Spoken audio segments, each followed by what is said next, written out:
अध्यात्म एक ऐसी औषधि है कि जिसने भी अध्यात्म रूपी औषधि को पाया तो उसने खाक में भी अपने आप को शहंशाह समझा।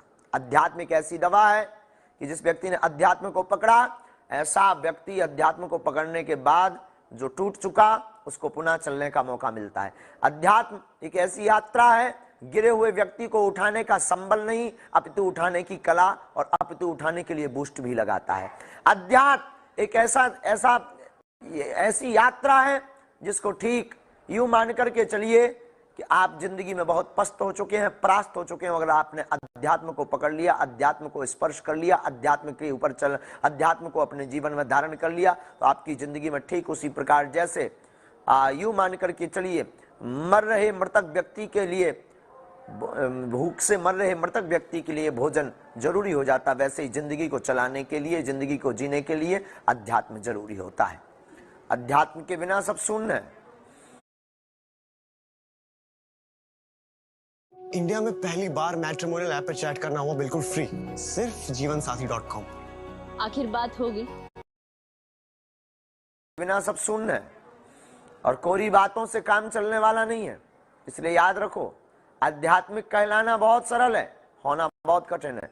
आध्यात्मिक होने के लिए कोई बहुत बड़ी डिग्री की आवश्यकता नहीं है। आध्यात्मिक होने के लिए खुद के अध्याय की यात्रा अंतर्मन से प्रारंभ करके और भगवान को जो आपका इष्ट है उस इष्ट का ध्यान, गुरु का ध्यान करना प्रारंभ करना ही अध्यात्म यात्रा है।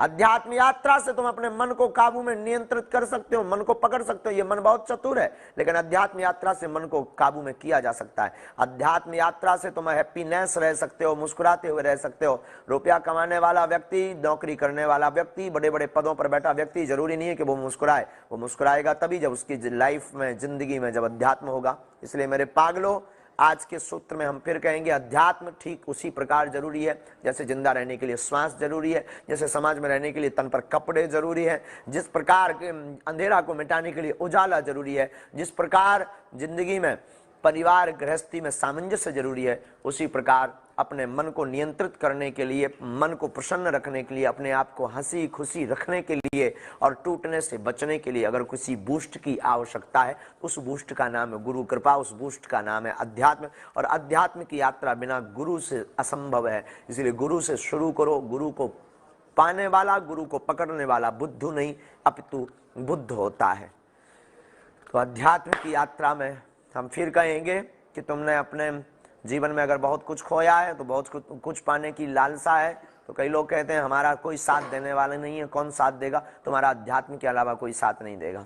हम फिर कहेंगे, आप लाइव जो सुन रहे हैं 8120592371 पर आप वही बात करें, अर्जी की बात ना करें, आप वही बात करें जिससे किसी को बहुत अनुभव मिल सके, आपके जीवन का अनुभव मिल सके। आप किसी पूजा पाठ के बारे में पूछना चाहते हैं, अध्यात्म के बारे में पूछना चाहते हैं, फोन कॉल व्यवस्था उसलिए। दरबार की अर्जी, दरबार में नियम है, धाम की महिमा है। मेरे पागलों, धाम आओ, लगातार न आ पाओ, महीने 2 महीने में 5 महीने में आओ, तब तक घर पर नियम करो। आप सब पर बागेश्वर बालाजी की कृपा बनी रहे। बिना समय गवाए आज की फोन कॉल हम प्रारंभ करते हैं। और आज पता है नया मूवी आ लाया है, अलग स्टाइल का।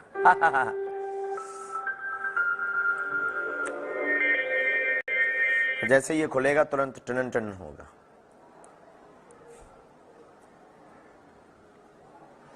सिग्नल आ जा। गुरुदेव चरण स्पर्श 1 मिनट, इसमें सिग्नल आ जाए। ऋतिक मालवी। हाँ 1 मिनट, ये कॉल ले लेते हैं। जय श्री राम। हेलो। हाँ जय श्री राम। गुरुजी। जय श्री राम। मैं मुंबई से बोल रही हूँ, सरिता चतुर्वेदी। आपकी जय हो। मुंबई से बागेश्वर धाम की जय हो। बताओ। तो गुरुजी, मेरे मम्मी की तबीयत बहुत खराब रहती है हमेशा।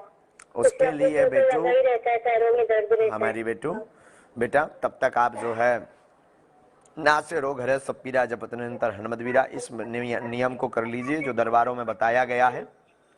हाँ, और बागेश्वर करती है मेरी मम्मी करती। हाँ, और बागेश्वर धाम पर बाबा का हवन भी देते हैं। हाँ, और हवन आहुति के बाद बागेश्वर धाम की पेशी शुरू करवा दीजिए, हम भभूति पहुंचा देंगे, आराम लगेगा, आशीर्वाद। ठीक। आध्यात्मिक कोई प्रश्न बेटा? आध्यात्मिक कोई प्रश्न? आध्यात्मिक प्रश्न पर चर्चा कर रहे हैं। कोई नहीं, अब आगे आध्यात्मिक प्रश्न जरूर कीजिएगा। अगला बोलिए आप। ऋतिक मालवीय हैं, ये कह रहे हैं गुरुदेव, श्री कृष्ण ने अवतार लिया मथुरा में और बचपन बिताया वृंदावन। तो उन्होंने अपना बचपन वृंदावन में ही क्यों बिताया, कहीं और क्यों नहीं? आखिर वृंदावन में ही क्यों? श्री श्री ब्रज एक ऐसा परिक्षेत्र है जिसे भगवान अपना घर मानते हैं, और ब्रजभूमि के पीछे भगवान का जो बचपन बिताने का भाव है, आसपास के भक्तों का समूह है। वृंदानाम भक्त समूहानाम इति वनम वृंदावनम, जो जहां पर जो है भक्तों का समूह निवास करता हो, ऐसा वन, उस वन का नाम है वृंदावन। तो भगवान वहीं वास करते हैं। मद भक्ता यत्र गायन्ति तत्र तिष्ठामि नारदा। भगवान अपने मुख से कहते हैं, जहां हमारे भक्त जो है हमारा भजन करते हैं, ध्याते हैं, भजते हैं, हम वहीं पर जाकर के बैठ जाते हैं। तो मद भक्ता यत्र गायन्ति तत्र तिष्ठामि नारदा, जो है भगवान ने व्रज में इसलिए अपना समय गुजारा क्योंकि भगवान के भक्त तो सर्वत्र भूमि पर ब्रज में जो है समूह बना करके सब भक्त भगवान का भजन करते थे, इसलिए ठाकुर जी ने वृंदावन में अपना समय गुजारा। एक कॉल और लेते हैं। जय Shri Ram. Hello hello, Sitaram. now being recorded. Hello, हाँ, बागेश्वर धाम की जय हो। हेलो महाराज जी। हेलो, हाँ भाई साहब, हेलो, आवाज आ रही? हाँ जी। कहाँ से बोल रहे हो भैया? हेलो महाराज जी। अरे प्रभु, आवाज आ रही? हाँ हाँ जी जी, बोलिए। मैहर से बोल रहे हैं। मैहर? मैहर से जीतन। शारदा भवानी की जय हो, माँ शारदा माता की जय हो। जय हो, जय शारदा माता की। बोलो, क्या है, क्या आज्ञा है हमारे लिए? महाराज जी हेलो। हाँ हेलो, आ रही है आवाज? महाराज जी प्रणाम। जय बागेश्वर धाम की। जय बागेश्वर धाम की। यही करते रहेंगे कि कोई प्रश्न आध्यात्मिक आपका? महाराज जी बस आपका आशीर्वाद बना रहे, बस फोन लग गया, यही बहुत। सदा सदा जुग जुग जियो राजा, कभी बागेश्वर धाम भी पधारना। आशीर्वाद। ठीक। जय श्री राम।